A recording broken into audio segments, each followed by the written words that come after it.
Benvenuti alla sesta sagra della Seada Bolotanese. Siamo nel bellissimo parco di Pabude. Qua potete trovare bontà, musica, festa, condivisione. Non perdete questo appuntamento, io vi aspetto qua.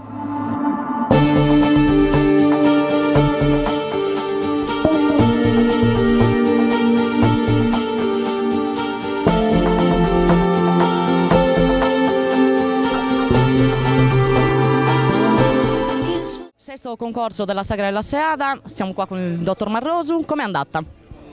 Ma è andata abbastanza bene, come ogni anno d'altronde. Sono state più di 50 le richieste di partecipazione da parte delle aziende, siamo riusciti a recuperare 40 campioni e sono tantissimi, anche perché poi la commissione dovrebbe assaggiarsi 40 Seadas durante quindi poi il concorso.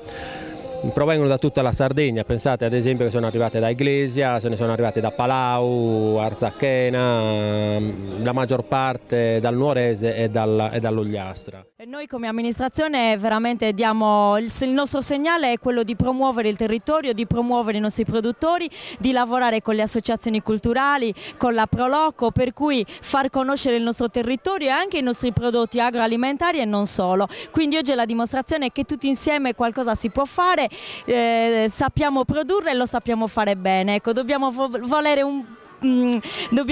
cercare di volere un po' di più il nostro paese, il nostro territorio e crederci un po' di più tutti. Speriamo che, insomma, che il prossimo anno ci possa essere comunque e che sia sicuramente più bella rispetto a quest'anno, però siamo veramente soddisfatti. Un ringraziamento veramente di cuore a tutti. Bisogna fare un elogio ai soci della Proloco, a tutte le associazioni e all'amministrazione comunale per averci creduto e auguriamoci di continuare a crederci in questa validissima iniziativa.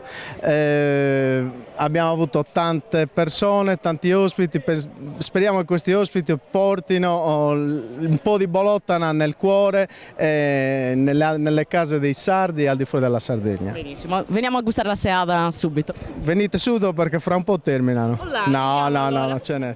La Regione guarda con molta attenzione alle iniziative di promozione del territorio, alle iniziative dove l'agroalimentare sia al centro anche di queste manifestazioni, perché anche questo è un modo per farci conoscere, per far conoscere le nostre tradizioni e quello che sappiamo fare e soprattutto quello che sappiamo fare al meglio. Quindi sicuramente grande attenzione per queste iniziative e poi si troverà insieme il modo per valorizzarle al meglio anche con, insomma, la collaborazione di tutti. La Seada se la assaggiate?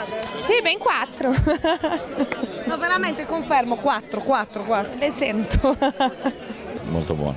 Mi dà la ricetta? La ricetta segreta, da dove arriva? Dal Basso Sulcis, Sant'Antioco. Le ha mangiate tutte lei? No, è del gruppo. Le avrei volute mangiare io ma me l'ha impedito mia moglie. Ottima, ne ho mangiato solo 3 però. Avrei preferito almeno 4. Buonissime. Il secondo anno che riveniamo appositamente per mangiare la Seadas. Ci dici com'è andata questa manifestazione? Come sta andando? Sta andando alla grande, è troppo bella. Questa è la prima volta che io vengo qua, ho fatto un bel giro in tutta la zona e mi è piaciuto parecchio. Complimenti, bravi. Bella, è stata un'ottima giornata. Buonissima la Seada, dove si guarda lì. E la Seadas? Ah, délicieux, molto buono. Très bon. È saporita, è queso limone. Dai saporita, dai buono. Sono rimasto veramente soddisfatto.